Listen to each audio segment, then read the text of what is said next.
Welcome back. It is week 4 of fantasy football. We are breaking down everything you need to know to set your fantasy football lineups for the week 4 fantasy football slate, from over-unders, implied point totals, where the sharps are betting, advanced data points, and everything in between to help you guys set your lineups, including quarterback, defense, and kicker streamers for this week of fantasy football. So let's not waste any time. Let's talk about the top 5 and bottom 5 over-under game environments that you guys want to be either attacking or avoiding for week 4 fantasy football lineup decisions. Starting with the Cardinals, Washington Commanders, the only game this week above a 50-point over-under, so you're going to want to fire up players in that game. Carolina, Cincinnati, very high over-under as well. Baltimore and Buffalo, Detroit, Seattle on Monday night, and then, of course, tonight's game, the New York Giants and Dallas Cowboys on Thursday Night Football. So a little bit of a lower scoring week this week, just generally speaking. We had a couple more games peak over the 50-point mark last week, and also on Monday night, of course, we saw 2 higher scoring games as well. Bottom 5 over-under matchups, ones that we want to be avoiding here: Miami Dolphins, Tennessee Titans, Raiders, Browns, Jets, Broncos, Chargers, Chiefs, and 49ers, Patriots, which is a little shocking given some of the teams that are involved in those games. Vegas doesn't really believe that these games are going to be high scoring, so definitely make sure that you are paying attention to those games and maybe not starting players from those games. We do see the implied point totals, which of course are teams that you want to be attacking in your lineup decisions. The Arizona Cardinals, the highest implied point total of the week against the Commanders at 27 points. Obviously, Harrison, Connor, Kyler are going to be in your lineup, but if you're in a pinch this week, you could do worse than Michael Wilson, Greg Dortch, and of course, if Trey McBride's healthy, he's going to be in your lineup as well. The Cincinnati Bengals, the Houston Texans, Dallas Cowboys, and Detroit Lions, all usual suspects, all teams that we expect to put up points, but definitely if you do have lineup decisions involving teams from, say, the list that's on my right versus the list that's on my left, you definitely want to be paying attention to those implied point totals, because Vegas doesn't really love losing money. They're in the business of making money, so implied points go a long way for your lineup decisions. Bottom implied point total matchups, you see here the Patriots, the Broncos, the Chargers, the Browns, and the Titans. You probably don't want to be starting players from these teams unless you absolutely have to. The only real must-start players on these teams are like, J.K. Dobbins, I guess, is technically a must-start. The Cleveland Browns, Amari Cooper is a pretty good option this week. And then the Tennessee Titans, I guess you'd be starting Tony Pollard in most cases. But anybody else you probably don't want to be messing with because of the low implied point totals there. Where the sharps are betting, of course, this also can kind of influence us one way or another depending on where the sharp money is going, because we want shootouts, right? In fantasy football, we want as many points as possible. Baltimore Ravens at Buffalo Bills, already a high point total game, overcatching most of the steam, the most steam on the entire slate. Raiders, Cleveland, and then Jets, Broncos, and then Bears, Rams, all low-scoring games expected to go over their point totals. And then the Giants and Cowboys already tonight on Thursday Night Football, a high-scoring game environment, but expected to go over as well. Some of the games that are expected to go under, you can see that Colts and Steelers game, Dolphins, Titans, Lions and Seahawks, and Houston and Jacksonville, already high totals, not expected to go over those totals. So again, sharp money can kind of point us in the right direction as well. Advanced data points, again, we want to look at pace of play and determine, how many plays are going to be run. The more offensive plays, the better it is for fantasy production. Los Angeles Chargers, Kansas City Chiefs is the fastest pace play game on the entire slate. Of course, if Justin Herbert plays, this game would be a great environment for fantasy production, but as of right now, it doesn't look like that's going to be the case. Atlanta Falcons, New Orleans Saints, fast-paced environment. Giants, Cowboys, again, checking a lot of boxes. Packers, Minnesota, Detroit Lions, Seattle, also checking a lot of boxes there. Some of the slowest pace games here, Carolina Panthers and Cincinnati Bengals, some of these other games that you can see on the screen. I decided to add a little segment to this because I think it would be fun to track these. Certified Barn Burners and Certified Snoozers is a new segment, which basically all it is a certified barn burner is just what I was previously calling a triple threat. A high over-under, sharp money's on the over, and it's a fast game environment. So you can see some of the certified barn burners this week, and these are the types of games you want to be attacking with your lineup decisions. Cardinals, Commanders, expected to be a high-scoring game, and it's checking all the boxes. Giants, Cowboys tonight. Tampa Bay Buccaneers and Philadelphia Eagles, and then Green Bay Packers, Minnesota Vikings. Again, those latter two, not super high over-under totals, but they do check the other boxes. And I mean, this isn't betting advice, but also this would be good advice to take and bet some of these overs if you wanted to. And then the certified snoozers, we only have one this week, which is the Dolphins and Titans. It's the lowest over-under game on the slate. They have the sharp money going to the under, expected with, Will Levis, Skylar Thompson, whoever's going to start for the Miami Dolphins there. And then the pace of play is also quite low as well. You want to be avoiding players from these games. The only real must-starts in this game really is Devon Achane, Tyreek Hill, and then maybe Tony Pollard if you're desperate for running backs. I don't think Jalen Waddle's a must-start. I don't think Calvin Ridley's a must-start. You're probably not starting any of the tight ends on these teams. The defenses definitely could be starters, but again, those were the certified barn burners and the certified snoozers. Let's look at the offensive DVOA advantages versus the defensive DVOA advantages here. You can see one of the biggest advantages this week is the Arizona Cardinals, who of course were implied for the most points as well. Big time advantage over that lackluster Washington Commanders defense. Buffalo Bills going up against the Ravens, a big advantage. 49ers, Saints, Bengals, also big advantages there. Again, the usual suspects, good offenses against bad defenses. We love to see it. And then you can see some of the biggest disadvantages, and this one's not the usual suspects because the Detroit Lions are traditionally a pretty good offense, very good offense, and they're going up against a very stingy Seattle Seahawks defense. Since Mike McDonald has taken over that team, they have done wonders on that side of the ball. Texans against the Jags, again, we know that the Jags have not been good on offense so far, so Jags not in a great spot there. Dolphins, Colts, and Broncos all not in great spots. Now let's talk about some of the wide receiver cornerback matchups because a lot of the time this can kind of influence where the production is going, as we've seen in weeks past with, guys going up against Pat Surtain, for example. We saw Mike Evans go up against him last week, and Chris Godwin subsequently had the big game. Looking at some of the big shadow matchups this week, we got Brandon Ayuk versus Christian Gonzalez, who of course did a pretty good job against Garrett Wilson last Thursday night. Chris Olave versus AJ Terrell. Justin Jefferson versus Jair Alexander, Garrett Wilson versus Patrick Surtain, so it's not going to get any easier for Garrett Wilson. And of course, in our Flock League, I have Ayuk and Wilson, who are both in shadow coverage matchups.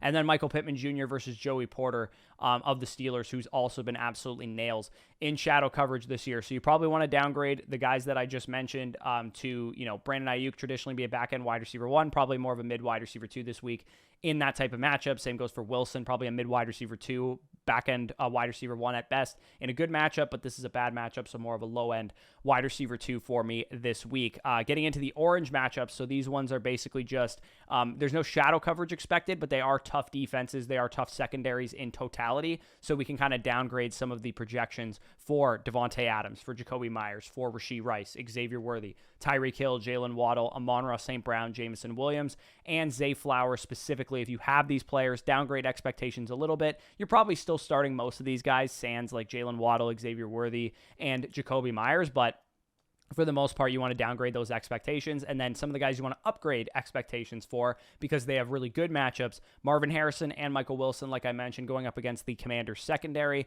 Texans wide receivers, all three of them, going up against Jacksonville's secondary is pretty weak. Mike Evans and Chris Godwin, after a tough matchup for Mike Evans last week, he has an easy one against the Philadelphia secondary. Jamar Chase, T. Higgins against the Carolina secondary. Definitely go send some offers for T. Higgins right now. And then DK, JSN, and Lockett going up against the Detroit Lions secondary, all pretty easy matchups for those players. So as I've done the last couple of weeks, we're going to break down 5 must-start running backs and wide receivers that are in flex consideration, flex territory, and then 5 must-sit running backs, wide receivers that are in flex consideration, flex territory. So starting with my number 1 must-start running back this week, or must-start running back or wide receiver. And again, my number 1, I would start over my number 5. So if you have multiple of these players, definitely start the one that comes out first. Zach Moss against the Carolina Panthers, 27th ranked rush defense in DVOA right now. The Bengals need to win this game. They're 0-3 right now. And the Carolina Panthers, while they played well against the Raiders last week, that was more of a quarterback change, kind of injecting some life. I'm not necessarily thinking all of a sudden that Carolina is going to be like a playoff team or anything. They're probably still going to be a bottom 5 team. They just had an easy matchup against the Raiders and a quarterback upgrade in Andy Dalton. So for me, I look at the workload for Zach Moss. It's been super good the last couple of games, even though Chase Brown looks good as well. I think that Zach Moss has a big time game against the Carolina Panthers. Make sure he's in your lineup. He is a top 20 running back for me this week. Rashad White versus the Philadelphia Eagles, 22nd in adjusted fantasy points allowed to running backs. He's still the clear starter here. I know the quote floated around on fantasy Twitter this week that Bucky Irving would get a bigger workload or something like that, or he earned more touches, but Todd Bowles has been asked straight to his face, is Bucky Irving going to take over this job? And his response was, and I quote, "No, it will be no different. The split will be no different." And when that original Bucky Irving quote was surfacing about how he earned more touches, it was a throwaway sentence at the end of the quote. When someone asked, hey, what's up with the split between Rashad White and Bucky Irving? It was a 42-18 split. is that what you're looking at going forward? And he said, we were losing. Rachaad White's our better pass protector, and he's the guy that we want on the field when we're throwing the ball. So yeah, that's why Rachaad White got the ball. And Bucky Irving's earned some more touches. That was the quote. And basically everybody picked up Bucky Irving's earned more touches and threw it around the fantasy industry while Rachaad White is still the starter here. So Philadelphia Eagles, pretty decent matchup specifically for receiving backs. And I think he's going to get back on track. Definitely one of my bigger buy lows right now because the narrative is kind of swung. I realize that Bucky Irving is the better ball carrier because he gets these like design touches, these creative looks. But Rachaad White does more. And he's the one running 70% of the snaps and getting all the routes and getting the goal line to work when they're inside the 5-yard line. So he's still the guy that I want here. Bucky Irving's a great handcuff, a great standalone role so far, but he is a handcuff with a standalone role. So number 3 must-start player here, we got George Pickens against the Indianapolis Colts, 24% target share, 47% of the team's air yards. The Indianapolis Colts are 26th in DVOA versus opposing number 1 wide receivers. So I do think that we're going to see George Pickens' big game. He hasn't had his big game yet. Justin Fields is starting to look a little bit more comfortable. I think that the Steelers are going to possess this football for a while because Anthony Richardson and the Colts offense doesn't look great right now. So I like George Pickens to finally have his breakout game. I also think he's a half decent buy low as well. Devin Singletary versus the Dallas Cowboys is my number 4 must start. Cowboys cannot stop the run at all. They're 31st versus fantasy running backs. Derrick Henry wiped the floor with them last week. So I think tonight in a game that's, like I said, a certified barn burner, a high scoring game, I like Devin Singletary with his big workload to go in there and have a good game against the Cowboys. Khalil Shakir against the Baltimore Ravens, my final must-start flex option this week. He is currently the wide receiver 17 in PPR points per game. He's been super consistent so far. He also leads all Bills players with a 21% target share. The next closest is Kincaid at 15%. The next closest receiver is like sub 15% with Keon Coleman there. So I feel pretty good about Khalil Shakir, honestly. I think he's clearly established himself as the PPR go-to move the chains target in this Josh Allen offense. And we know how good this offense is. He's a safe week-to-week flex option any given Sunday, especially in a game with a 46.5 over-under and the over catching 91% of the money. Like I said, that game also one of those games that we want pieces of. Top 5 must-sit running backs or wide receivers. So conversely, guys that I don't want to mess with this week because they have bad matchups or whatever the case is, Michael Pittman Jr. versus the Pittsburgh Steelers. That game is just shy of being a certified snoozer because I don't love the Pittsburgh Steelers defense. I think they're definitely a top unit, and the Colts have looked so bad on offense, and Anthony Richardson can't complete passes. Shadow coverage from Joey Porter Jr., like I talked about. Bad game environment. 28% target share for Michael Pittman, which is great this season, but it hasn't amounted to much because he has an inaccurate quarterback, and there's other target competition there, and it's an offense that you don't want passing game pieces of. You want Richardson as a runner, at least, and you want Jonathan Taylor when he's running the ball, but you don't really want any of these pass catchers with the way that they're not throwing the ball a ton and the way that they're not completing a ton of passes right now. My number 2 must-sit wide receiver here is Cortland Sutton against the Jets. Sauce Gardner, DJ Reed, I don't want to mess with these guys. Bo Nix looked good last week, but the Buccaneers defense, I know I'm a Buccaneers fan, we were decimated by injuries. The defense he's going up against with New York, against the pass specifically, is a much better unit than the one that he played against Tampa Bay last week. I think we're going to see another game where Bo Nix looks not, all that comfortable. Cortland Sutton's not getting the ball. He's got good corners on the outside defending him. Keep him on your bench, even though he had a pretty decent game last week. Quentin Johnston versus the Kansas City Chiefs is my number 3 must-sit player here. Justin Herbert is banged up. The Chiefs are 6th best in the NFL right now at allowing the fewest points to fantasy wide receivers, so I don't want to mess with Quentin Johnston. If you're going to start a Chargers receiver, it should be Ladd McConkey, who is currently leading the team with a 27% target share. Quentin Johnston's been the touchdown scorer so far, but I think that'll end this week, and I'm not really messing with him. Number 4 must-sit player in general is any Bears running back, because right now I have no idea what this backfield is looking like, because DeAndre Swift prior to this week was clearly the lead guy, and you're like, okay, well, eventually the workload's going to catch up with him, right? Wrong.